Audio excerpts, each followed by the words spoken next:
Xóchitl Gálvez anda por la vida diciendo, nah, el petróleo ya no, los hidrocarburos ya no. A ver, no marches, ponte a leer. El año pasado, 2023, fue histórico. Todos los periódicos alemanes, franceses, Bloomberg, New York Times, todos sacaron la gran noticia. ExxonMobil ha tenido las ganancias más grandes en su historia. Ganó 55,000 millones de dólares de ganancias, industria petrolera. Total Energies, francesa, ganó 40,000 millones de dólares. Shell, holandesa, 50,000 millones de dólares. Oigan, en este país, los gringos consideran histórico que una empresa privada ganara 55,000 millones de dólares. En 2012, a pesar de la corrupción del PAN y el PRI, Pemex ganaba 70,000 millones de dólares. Fíjense, los gringos consideran histórico que una empresa gane 55,000. Pemex ganaba 70,000. Y el año pasado, una empresa pública de un mini país de 5 millones de habitantes, Noruega, Equinor, tuvo ganancias de 133,000 millones de dólares. Casi 3 veces más que ExxonMobil. Y no fue la que más ganó. La que más ganó fue otra empresa pública, Saudi Aramco, que el año pasado ganó 160,000 millones de dólares de ganancias, ganancias, 3.2 billones de pesos de ganancias.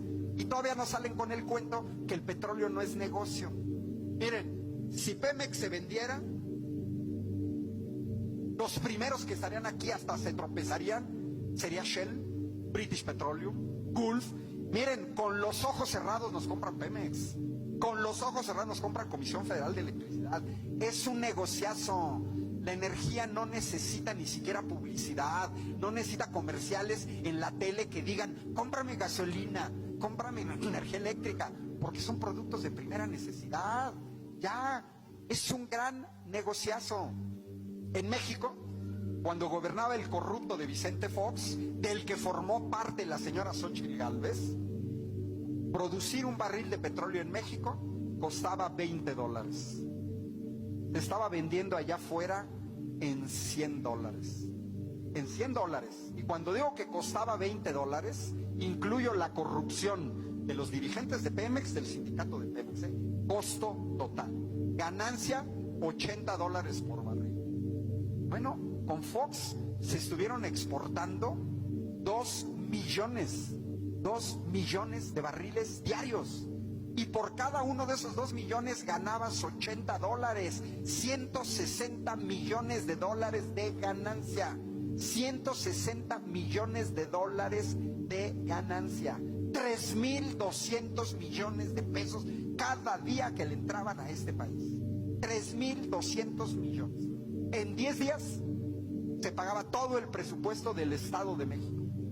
Con las ganancias de 10 días, todo el presupuesto total de Ciudad de México, que son los que tienen el presupuesto más grande.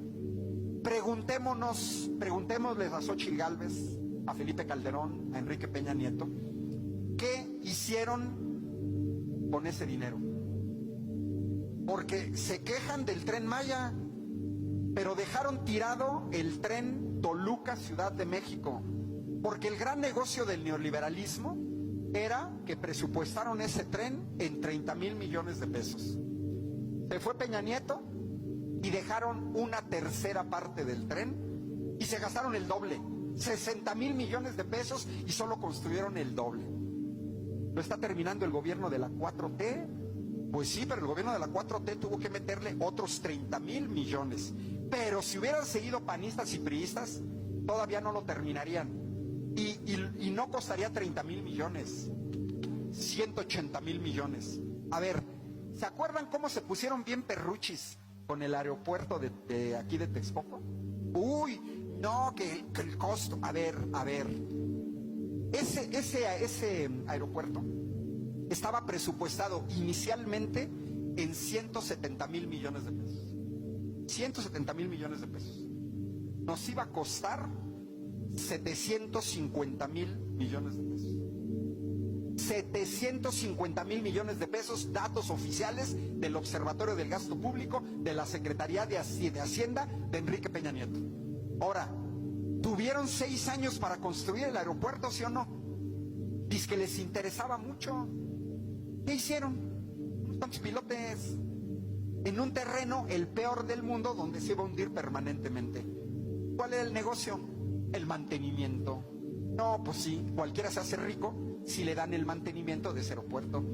Critican el Tren Maya, pero no pudieron. Tren Maya, no existe un tren ni siquiera ni en Alemania ni en Francia.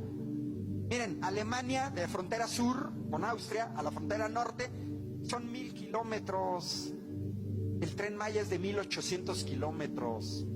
Y estos idiotas no pudieron ni siquiera construir un tren de 80 kilómetros de aquí a Toluca. No pudieron. Hay 2 aeropuertos nuevos en este país, el Felipe Ángeles, que ya está funcionando, y el de Tulum. Gobierno de la 4T, a pesar de 2 años de pandemia, 2 aeropuertos y ellos no pudieron construir ninguno. Gobierno de la 4T construyó una refinería, ellos en 36 años fueron incapaces de construir una refinería y además dejaron abandonadas las refinerías. Va a entrar, poquito antes de que salga Andrés Manuel, el corredor logístico, con una visión de Estado. Hay problemas de sequía en Panamá. Panamá tiene problemas muy fuertes con el canal de Panamá para mover mercancía del Pacífico al Atlántico. ¿Dónde creen que se va a mover esa mercancía? En México, en el istmo de Tehuantepec, gracias a la modernización del puerto de Salina Cruz, a la modernización de Pozalco, a la vía férrea Salina Cruz Pozalco, construida por el gobierno de la 4T. Así es que no se hagan. O sea, este PAN y PRI, ya los vimos, no nos dejemos engañar. ¿Qué tenemos que hacer este 2 de junio? Enterrarlos definitivamente. Son antipatriotas.